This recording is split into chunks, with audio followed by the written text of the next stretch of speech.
Oye, amiga, por favor suscríbete. Un segundo para ti. Un gran gesto para mí. Vi la botella antes de ver su mano.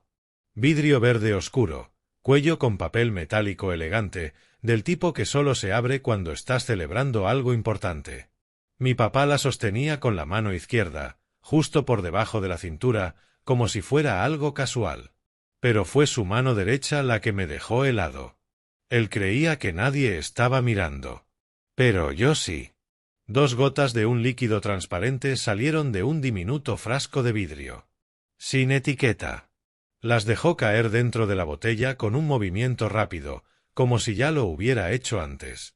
Luego la apoyó, se limpió la mano con una servilleta y se dio la vuelta hacia la gente con esa sonrisa de político que tenía. Esa sonrisa que solo funciona con quienes no saben cómo es en realidad. Sentí el pecho apretarse, la mandíbula se me tensó tanto que me dolía. Mi nombre es Adam Bramwell.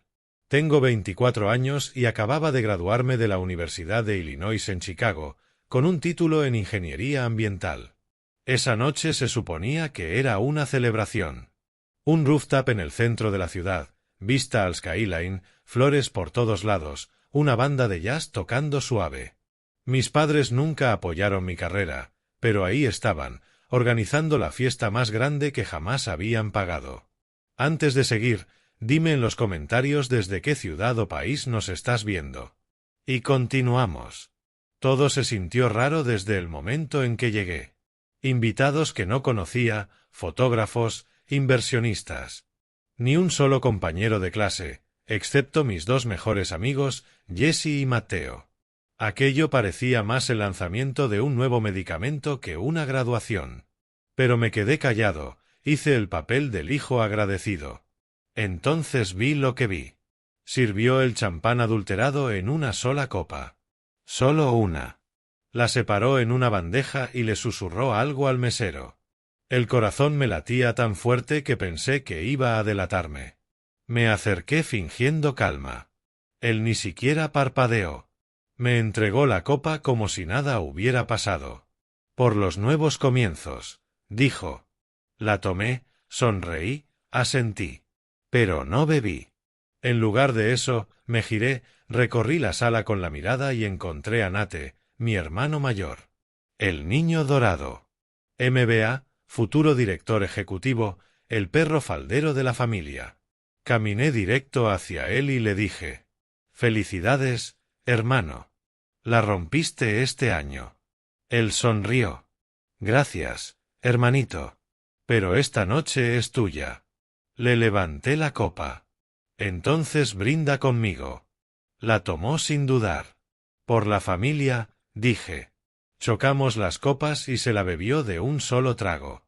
Me quedé ahí, conteniendo la respiración, obligando a mi rostro a no delatar nada, mientras el estómago se me hacía un nudo. Mi padre estaba mirando. Nuestras miradas se cruzaron. Parpadeó una sola vez, lento, y luego se dio la vuelta, como si no acabara de ver cómo su plan se iba al demonio. No sabía qué venía después, pero sí sabía algo. El juego había comenzado y, por primera vez, yo no estaba a la defensiva. Me mantuve firme, observando a mi padre al otro lado del rooftop lleno de gente. Él me dio la espalda y se metió en un círculo de inversionistas, riendo como si nada hubiera pasado. Nate charlaba con un grupo de amigos de universidades de élite, su copa ya vacía. Mis manos no dejaban de temblar, pero dentro de mi cabeza todo empezó a encajar. Esto no era solo una mala noche. Era la historia completa de mi maldita vida. Leonard Bramwell, mi padre, construyó un imperio a base de pastillas y patentes. Su nombre aparecía en listas de Forbes, hablaba en CNBC y lo invitaban a galas elegantes en Nueva York. En público, era un visionario. A puerta cerrada, un tirano. Aplastaba denunciantes, sobornaba reguladores, demandaba a cualquiera que se interpusiera en su camino. Ese hombre nunca escuchó un no sin convertirlo en una guerra. Y mi madre, Verónica, nacida en una riqueza tan antigua que casi olía a polvo. Toda su vida giraba en torno a la imagen. Las sesiones de fotos, los almuerzos benéficos, las sonrisas falsas en las páginas de sociedad. Si algo no podía convertirse en oro para relaciones públicas, no le importaba. Un hijo graduándose en una carrera que ella no respetaba no valía nada. Pero una gala en una terraza con cobertura de prensa, eso sí justificaba el gasto. Luego estaba Nate, su hijo perfecto. Tenía la apariencia, los modales, los títulos. MBA de Harvard, pulido, encantador. Sabía llevar el apellido familiar como si fuera una corona. Le pavimentaron el camino con ladrillos de oro y él corrió por él sin hacer preguntas. Era el heredero. El elegido. Yo era el reemplazo. No es que no lo intentara. Al contrario, lo intenté más que nadie. Pero cuando hablaba de remediación ambiental, de limpiar ríos, restaurar suelos contaminados, de hacer responsables a las corporaciones, me llamaban débil, ingenuo, desagradecido. Mi papá una vez se rió en mi cara y dijo: ¿por qué desperdiciarías tu vida arreglando problemas cuando podrías ser dueño de las empresas que los causan? Mi mamá decía que me estaba avergonzando persiguiendo causas de hippies. Empezamos a chocar desde la preparatoria. La universidad solo agrandó la distancia. Mientras a Nate le pagaban la colegiatura, el coche y un departamento amueblado con muebles carísimos en Boston, yo trabajaba turnos nocturnos en un almacén para poder pagar la renta. Pagué mis estudios solo, junté becas como pude y aprendí muy pronto que, si quería comer, dependía únicamente de mí. Debería haberme vuelto amargado. Y a veces lo fui. Pero también encontré algo que ellos no podían tocar: propósito.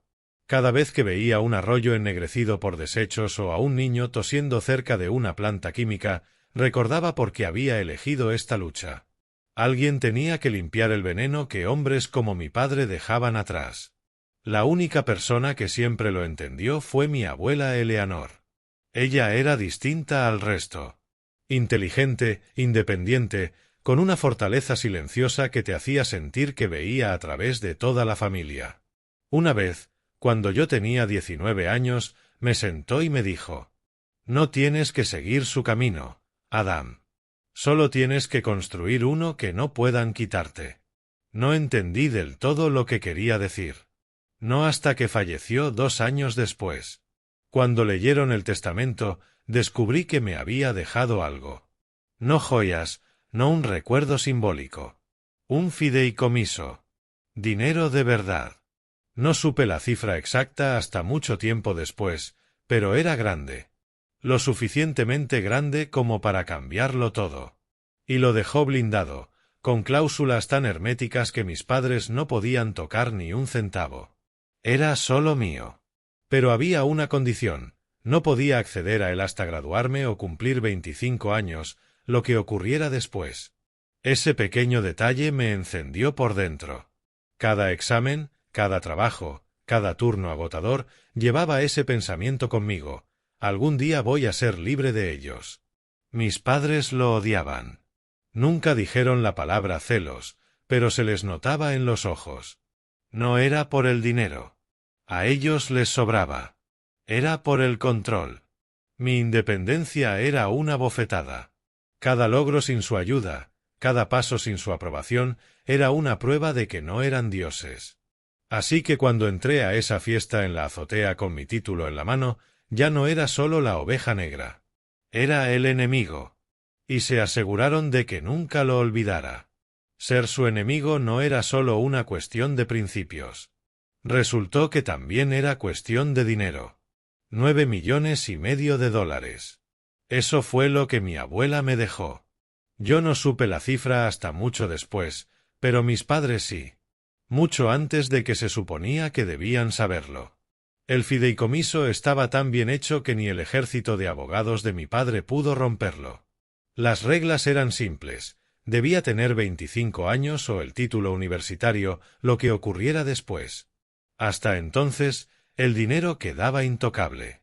La única grieta: si yo moría, el dinero regresaba al patrimonio familiar. Y ahí fue cuando sus sonrisas empezaron a tener sentido. 3 meses antes de graduarme, lo descubrieron. Un abogado cometió un error durante una pelea en una sala de juntas. Gritos, discusiones sobre acciones, fusiones y responsabilidades legales, el tipo de caos que mi padre adoraba.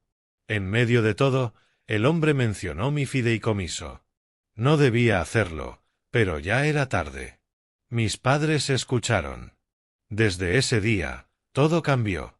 Se acabaron los reproches. Las charlas sobre cómo estaba desperdiciando mi vida en ingeniería ambiental desaparecieron de golpe. Mi madre, que antes despreciaba mi forma de vestir, de pronto elogió mi corbata.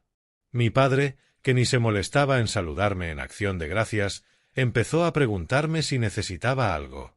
Mentiría si dijera que no me afectó. Cuando creces hambriento de aprobación, el primer sorbo se siente como oxígeno. Durante unas semanas, casi me convencí de que quizá habíamos dado un giro. Tal vez la graduación era un nuevo comienzo. Pero en el fondo sabía que no. Porque no solo dejaron de atacarme. Se pasaron al extremo opuesto. Se volvieron exageradamente dulces. Mi mamá me escribió de la nada: «Estamos tan orgullosos de ti, Adam». Mi papá me invitó a comer, solo los dos, a un asador carísimo, donde pasó la mitad del tiempo mirando su teléfono. Y entonces llegó la grande. Me ofrecieron organizarme una fiesta de graduación. Eso jamás había pasado. Ni cuando terminé la preparatoria. Ni cuando gané la Feria Regional de Ciencias. Ni cuando me aceptaron en la Universidad de Illinois en Chicago. Nunca. Recuerdo a mi papá diciendo: «Es hora de que el mundo vea lo que has logrado». Y mi mamá agregó: «Queremos que la gente te celebre, cariño. Te lo mereces». Casi me reí en su cara. ¿Ellos dos celebrándome? Ni de broma. Pero no dije que no. Algo dentro de mí me dijo que siguiera el juego. Que viera hasta dónde llegaban. Jessie también lo notó. Una noche, en nuestro bar de siempre, se inclinó sobre la mesa y me dijo: «Hermano, tus papás están actuando como gente poseída. ¿Seguro que estás a salvo con ellos?»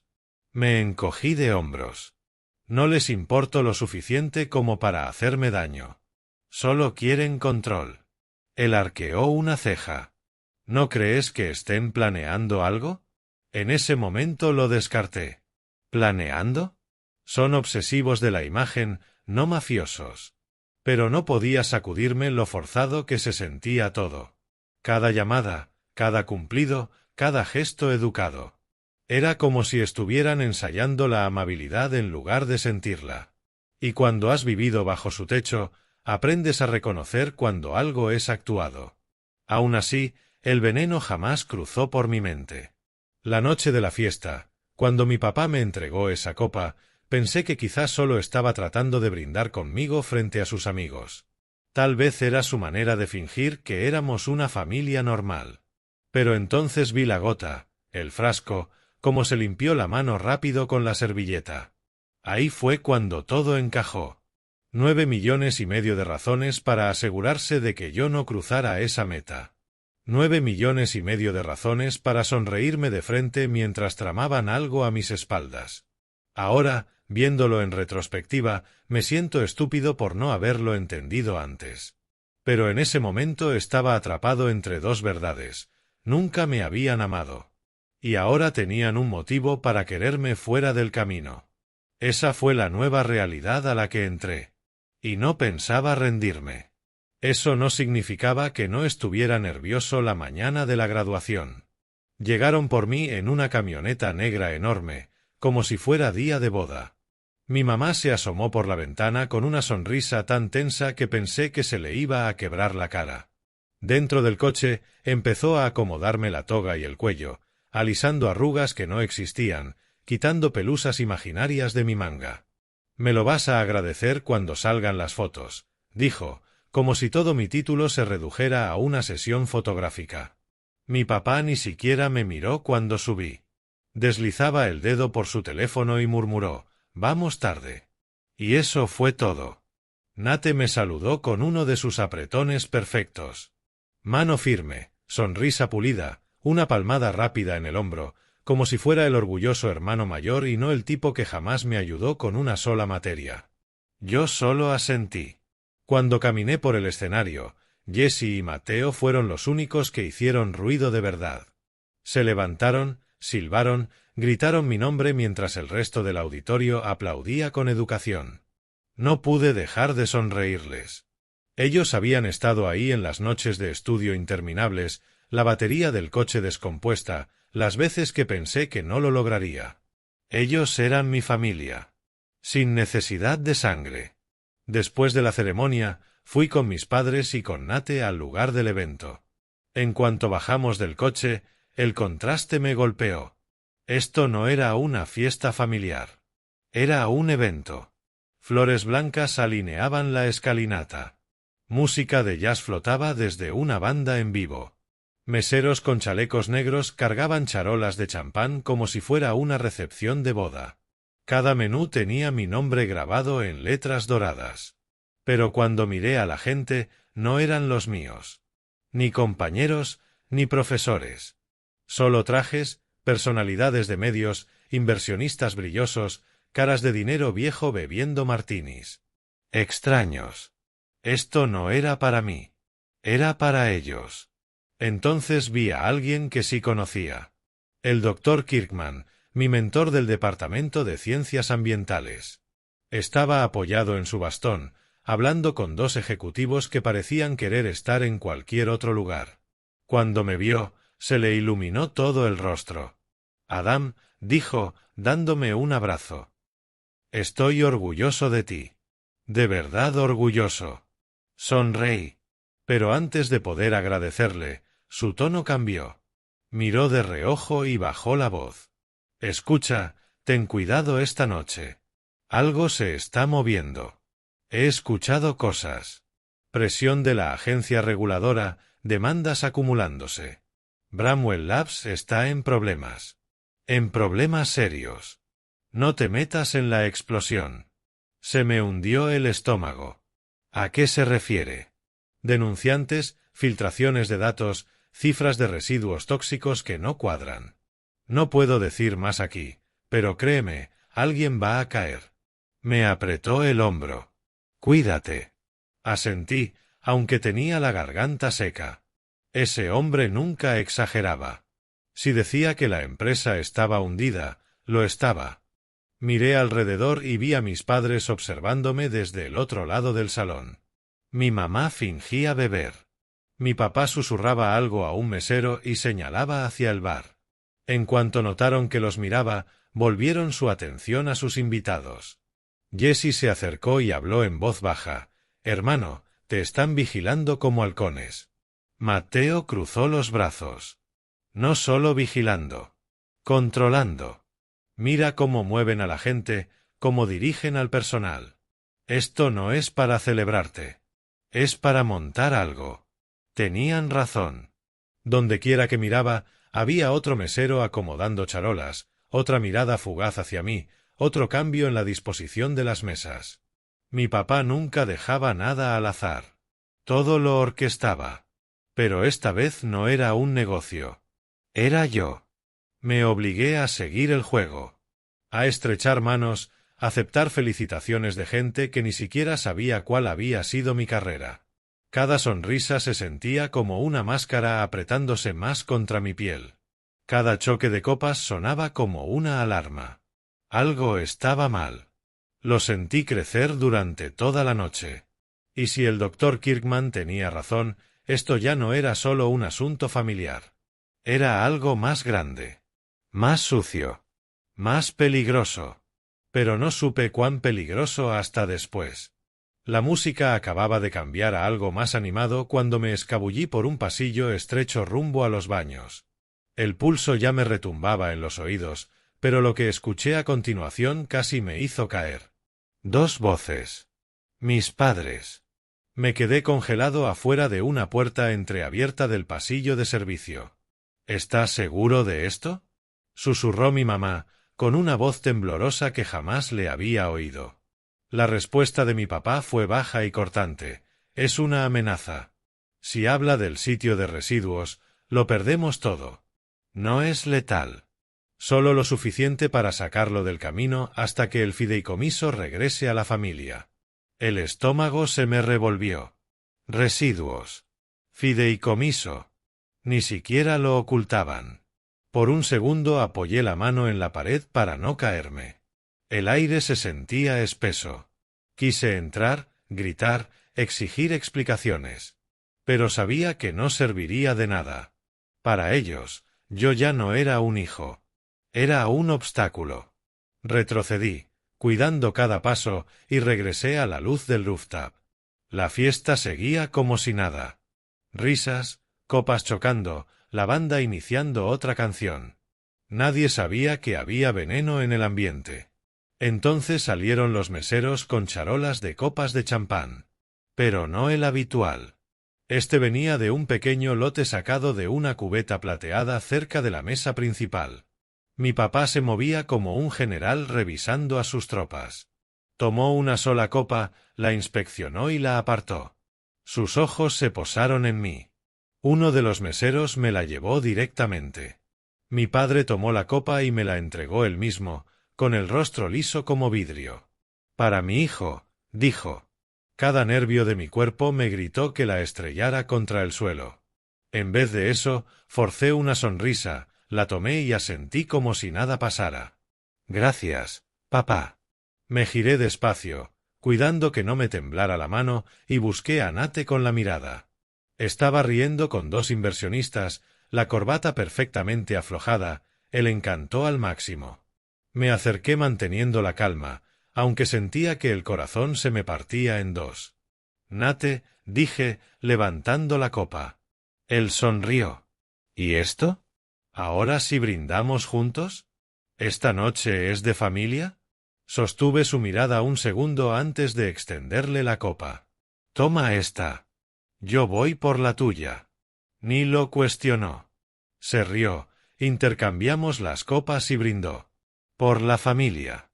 Alcé mi nueva copa, pero mis ojos estaban clavados en mi padre al otro lado del salón.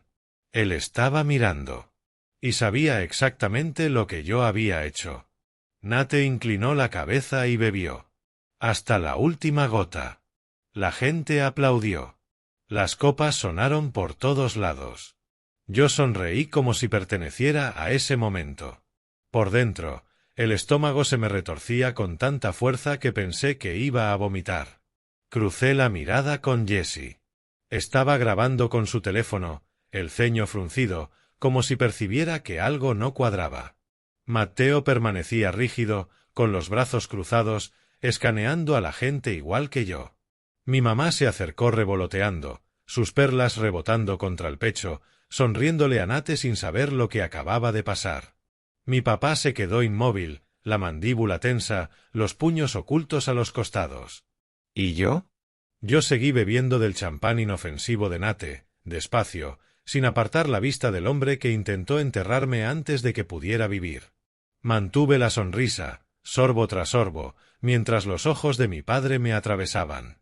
Él lo sabía. Yo lo sabía. Y ninguno se movió.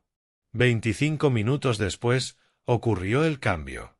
Al principio, Nate solo parecía mareado, balanceándose un poco mientras reía con sus amigos. Luego, el color se le fue del rostro. Me sequé la frente mientras murmuraba. Maldita sea, hace un calor infernal aquí dentro. Intentó apoyarse en la mesa para estabilizarse, pero la mano le resbaló. El vaso cayó y se hizo añicos contra el suelo. Hermano, ¿estás bien? Preguntó Jessie, acercándose de inmediato. Nate negó con la cabeza, hablaba arrastrando las palabras. Solo, mareado. Se nota. Entonces dio un paso en falso, chocó contra un mesero y se desplomó contra el suelo. Durante un segundo, toda la terraza quedó en silencio absoluto. Luego, el caos estalló. «¡Dios mío!», gritó mi mamá, soltando su bebida mientras corría hacia él.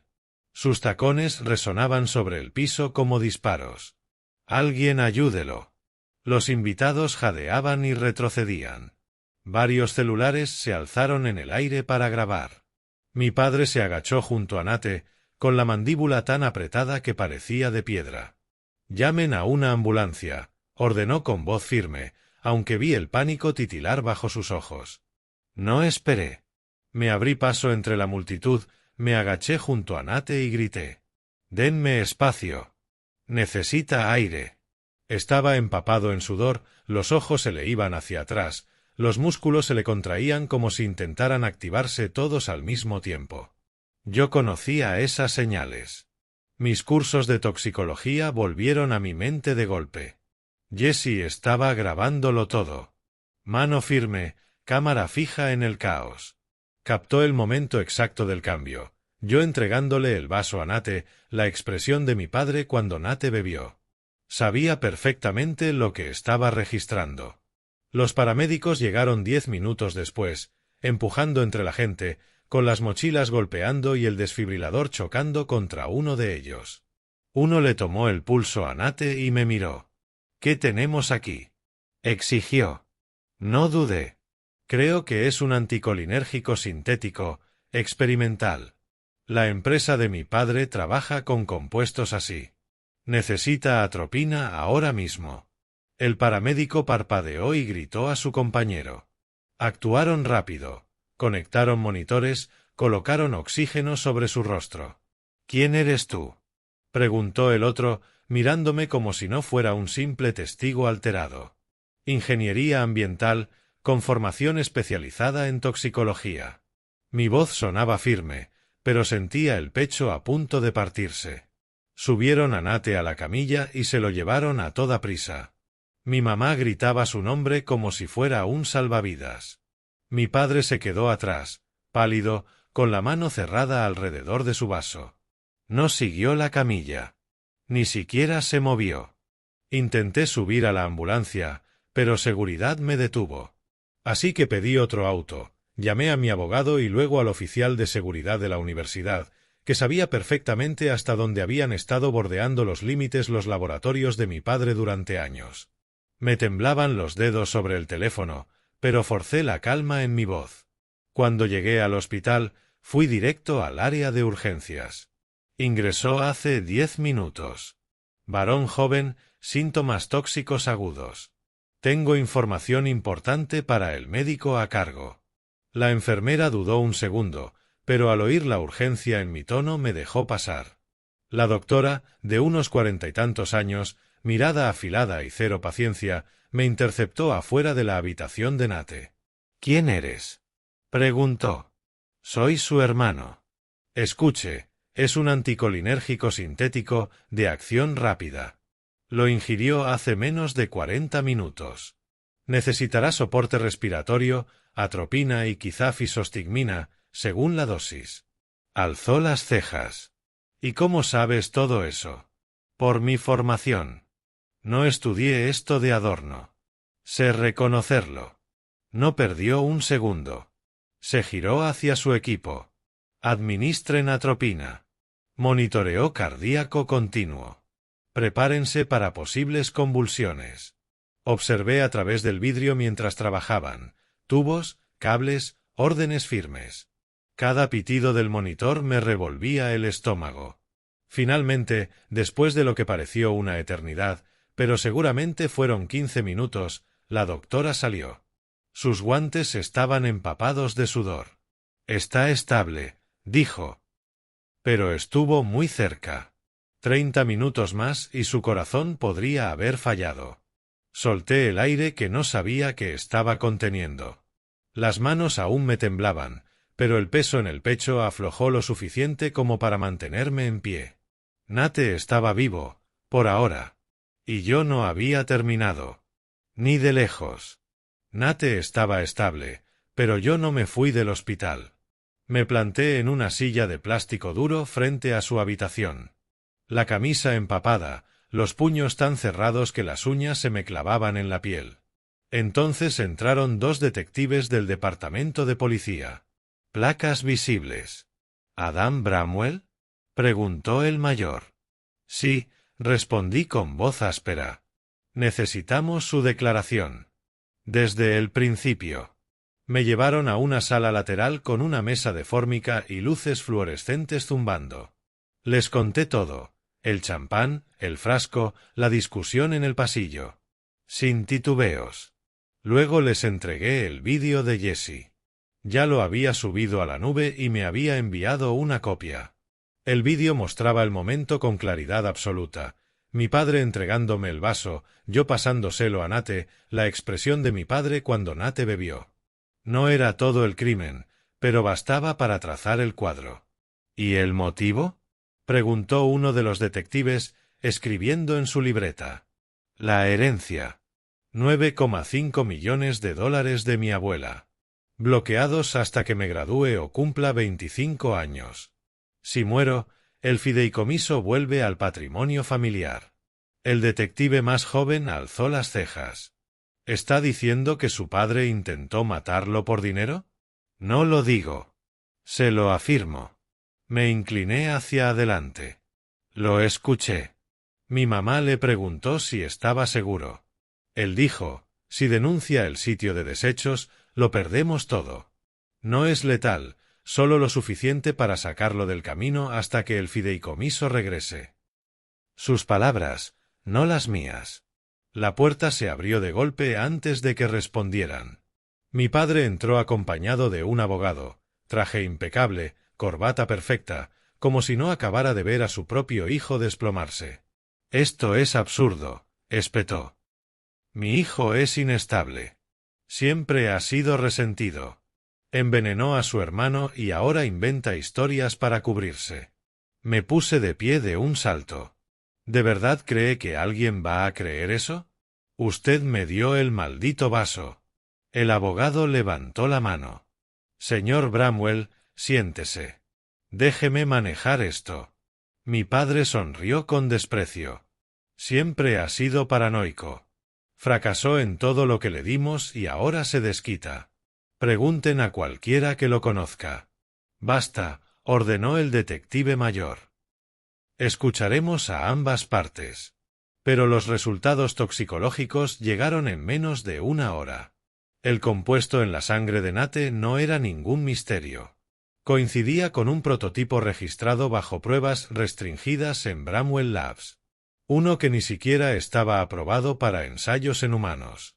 El detective dejó caer el informe sobre la mesa. El compuesto estrella de su empresa. Difícil de explicar. Por primera vez, la mandíbula de mi padre tembló apenas un segundo. Yo lo vi. Y entonces las fichas empezaron a caer. Correos internos del laboratorio salieron a la luz, obtenidos por investigadores federales que llevaban meses siguiendo a la empresa. Resultó que el FBI tenía un caso abierto contra Bramwell Labs por delitos ambientales, datos falsificados, vertidos ilegales y sobornos. Mi padre estaba bajo vigilancia discreta, y su arrogancia les había servido la prueba en bandeja de plata. Un correo lo selló todo. Leonard Bramwell había retirado exactamente ese frasco 3 días antes de mi graduación, registrado con su autorización personal. Cuando los detectives le mostraron la marca de tiempo, dejó de hablar. Su abogado empezó a ganar tiempo, exigiendo órdenes, alegando procedimientos estándar, pero ya era inútil. El detective joven se recostó en la silla, negando con la cabeza. Parece que su niño dorado acaba de convertirse en la prueba número 1. Porque Nate, el heredero, el rostro de la familia, no era solo una víctima. Era la prueba viviente de lo que Bramwell Labs había estado ocultando y hasta dónde estaban dispuestos a llegar para protegerlo. Minutos después entraron agentes uniformados. Mi mamá venía detrás, el rímel corrido, aferrada a sus perlas como si pudieran salvarla. Les pusieron esposas a ambos. Mi padre intentó mantener la compostura, enderezando los hombros como si fuera otra negociación más. Mi mamá sollozaba, suplicando que pensaran en el apellido. Los vi avanzar por aquel pasillo estéril, dos figuras que habían dominado toda mi vida, reducidas ahora a sospechosos esposados. Por primera vez, me sentí más alto que ellos. Por primera vez, me sentí más alto que ambos. Pero cuando volví la mirada hacia la habitación de Nate, la realidad me golpeó. Seguía pálido, con tubos en los brazos, máquinas marcando cada latido. Me senté a su lado durante horas, sin saber qué decir. Cuando por fin abrió los ojos, lo primero que dijo no fue un agradecimiento. ¿Qué demonios me hiciste? Su voz era áspera, la rabia afilada. No te hice nada, respondí. Bebiste lo que papá me dio. Intentó incorporarse, quejándose. No me mientas. Me tendiste una trampa. Querías sacarme del camino. Me incliné hacia adelante, apoyando los puños en las rodillas. ¿De verdad crees que arriesgaría tu vida solo para probar algo? Él me envenenó. Yo solo cambié los vasos. Si hubiera querido que te pasara algo, habría dejado el objetivo donde estaba. Sus ojos se entrecerraron. Entonces lo vi, el recuerdo, la imagen de nuestro padre alzando el vaso. Nate guardó silencio, rumiando la idea. Al final murmuró. Lo vi dártelo a ti. Exacto, respondí con brusquedad. Así que deja de actuar como si esto fuera contra ti. El silencio se alargó, roto solo por el pitido de los monitores. Luego exhaló, lento, tembloroso. Debí saberlo. No respondí. Dejé que cargara con eso. Horas después, cuando la medicación le aclaró la mente, Nate volvió a hablar. Pero ya no eran reproches. Vi algo, dijo, mirando al techo. Hace unas 3 semanas. Informes, datos de pruebas. Estaba revisando los reportes trimestrales de Westry y ahí estaban. Niveles de descarga química que no coincidían con los informes ambientales. Ni de cerca. Al principio pensé que era un error, pero cuanto más miraba, peor se veía. Me quedé helado. ¿Estás diciendo que han estado vertiendo residuos? ¿A gran escala? Asintió. Niveles de desechos peligrosos que deberían haber provocado cierres, alertas, multas. En lugar de eso, los números oficiales estaban maquillados, editados. Alguien en la cúpula lo aprobó. Negué con la cabeza. Claro, llevan años ocultándolo. Se volvió hacia mí, con la mirada oscura. Lo ignoré. Me dije que no era nada, o que papá lo tenía bajo control. No quise saber la verdad. Pero ahora, después de lo que pasó, ya no puedo fingir. Sus palabras pesaron más de lo que esperaba. Mi hermano, el niño dorado, admitiendo su complicidad. Por un momento, casi sentí lástima. Había pasado la vida como su marioneta, preparado para heredar no solo la fortuna, sino también la podredumbre debajo. ¿Y qué vas a hacer? Pregunté. Apretó la mandíbula. Voy a testificar. Parpadeé. ¿Te vas a volver contra ellos? Intentaron matarte, dijo sin rodeos. Y casi me matan a mí. Si me quedo callado, soy igual que ellos. Me recosté en la silla, asimilándolo. Nunca esperé que Nate estuviera de mi lado. No éramos cercanos de niños. Él siempre fue el hijo perfecto. Yo era la decepción. Pero ahora las líneas se habían vuelto a dibujar. La sangre ya no pesaba más que la verdad. Entonces, destruimos la ilusión, dije. Él asintió, despacio, pero con seguridad. Juntos, por primera vez en años, sentí que ya no éramos hermanos enfrentados. Éramos soldados frente al mismo enemigo. Y ese enemigo, casualmente, compartía nuestro apellido. Ese enemigo, casualmente, compartía nuestro apellido. Y muy pronto, el mundo los vio por lo que realmente eran. A nuestros padres les negaron la libertad bajo fianza en menos de 48 horas. El juez no dudó ni un segundo. Con cargos de intento de homicidio sumados a delitos ambientales y fraude corporativo, no había forma de que salieran caminando de ahí. Los reporteros invadían las escalinatas del juzgado todas las mañanas. Cámaras disparando flashes, micrófonos empujados en la cara de abogados que ya no podían maquillar la historia. La reacción pública fue brutal. Los noticieros lo llamaron la caída de una dinastía farmacéutica. Manifestantes acamparon frente a la sede de Bramwell Labs con pancartas que decían «Reyes del veneno y el dinero manchado de sangre no cura». Todo salió a la luz. La herencia, el veneno, el encubrimiento del vertedero de residuos. Yo no me escondí. Entré de frente en la tormenta. Tomé la herencia que mi abuela me dejó y construí algo que ellos no pudieran corromper, el Fondo Ambiental Bramwell. Cada centavo fue destinado a las comunidades que sus laboratorios habían envenenado. Westry, South Haven, pueblos pequeños de los que nadie se acordaba hasta que los niños empezaron a aparecer con erupciones en la piel y asma. La primera vez que me paré frente a un grupo de familias en Westry, pensé que la garganta se me iba a cerrar. Pero cuando dije, este dinero debió ir al próximo yate o a otra casa de vacaciones. En cambio, es de ustedes, para arreglar lo que ellos rompieron, la gente se puso de pie y aplaudió. Algunos lloraron. Por primera vez en mi vida, sentí que el apellido Bramwell no era veneno en sí mismo. Nate también tomó su decisión. Renunció a todos los consejos directivos y se alejó de la empresa para la que había sido criado. Al principio anduvo perdido, sin saber dónde encajar. Pero con el tiempo encontró su lugar como voluntario en clínicas legales. Ayudaba a denunciantes a enfrentarse a empresas que intentaban silenciarlos, igual que nuestros padres lo habían hecho durante décadas. No los perdonamos. Ni cerca. El perdón no estaba sobre la mesa. Pero dejamos de cargar la vergüenza que nos habían impuesto desde niños. Sus mentiras ya no eran nuestras. Un año después, estaba de pie frente a un podio en un centro de conferencias de Chicago, mirando filas de ingenieros, científicos y líderes comunitarios. Mis manos apretaban los bordes del atril. Pero esta vez no eran nervios. Era enfoque. Presenté el proyecto que había diseñado, un sistema de filtración de bajo costo para suministros de agua rurales. Diseño simple, escalable, creado para detener el mismo tipo de filtraciones químicas que Bramwell Labs había intentado enterrar.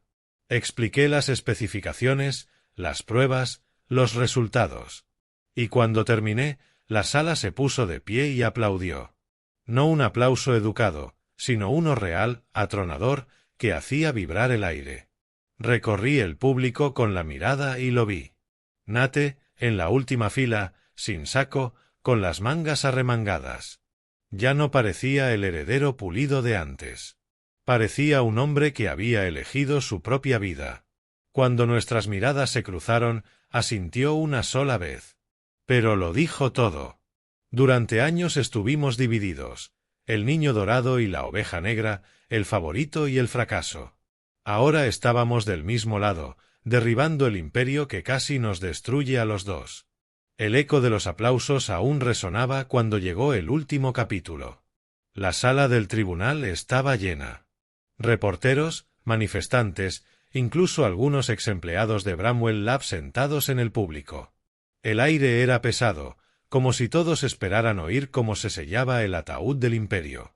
Nuestros padres estaban en la mesa de la defensa, muñecas desnudas, sin joyas, sin trajes de poder, solo ropa común y miradas vacías. Ya no parecían titanes. Parecían lo que eran, criminales. El juez leyó el acuerdo de culpabilidad con voz plana. 22 años para cada uno, sin posibilidad de libertad condicional. El golpe del mazo resonó como un trueno. Mi padre se puso de pie, con la barbilla en alto, y dio su pequeño discurso. Todo lo que hice fue para proteger a la familia. A veces hay que hacer sacrificios. La historia me dará la razón. Su voz seguía siendo arrogante, como si esas palabras pudieran borrar las esposas en sus muñecas. Mi madre se quebró a su lado. Lloró con tanta fuerza que los hombros le temblaban, el maquillaje corrido por las lágrimas. Pero ninguno de los dos nos miró. Ni una sola vez. Cuando terminó la audiencia, los reporteros nos rodearon. Flashes, micrófonos, gritos. Uno de ellos alzó la voz por encima del caos. Adam, ¿te arrepientes de haber dejado que Nate bebiera el champán? Miré directo a las cámaras. Lo único de lo que me arrepiento es de haber nacido en una familia que valoraba más la reputación que la vida. El ruido aumentó, más preguntas volando. Entonces Nate dio un paso al frente. Tomó un micrófono de uno de los reporteros y habló con voz clara. Mi hermano me salvó la vida. Nuestros padres intentaron envenenarlo porque él defendía lo correcto. Yo estuve ciego demasiado tiempo. Ya no. La multitud estalló. Los flashes parecían relámpagos. Por primera vez, vi a mi hermano no como el niño dorado ni como el heredero, sino como alguien que finalmente había elegido su propio lado. Bajamos juntos las escaleras del juzgado, hombro con hombro. La gente gritaba nuestros nombres, pero nada de eso importaba. No era justicia de cuento de hadas. Nuestros padres no iban a pudrirse en una mazmorra ficticia. Eran solo dos mentirosos envejecidos encerrados en celdas reales. Pero era suficiente. Ya no éramos peones. Y no íbamos a permitir que el ciclo se repitiera. ¿Tú habrías cambiado las copas como hice yo o lo habrías manejado de otra forma? Cuéntamelo en los comentarios. Y no olvides suscribirte para más historias. YouTube eligió esto para ti. Tócalo y veamos si acertaron.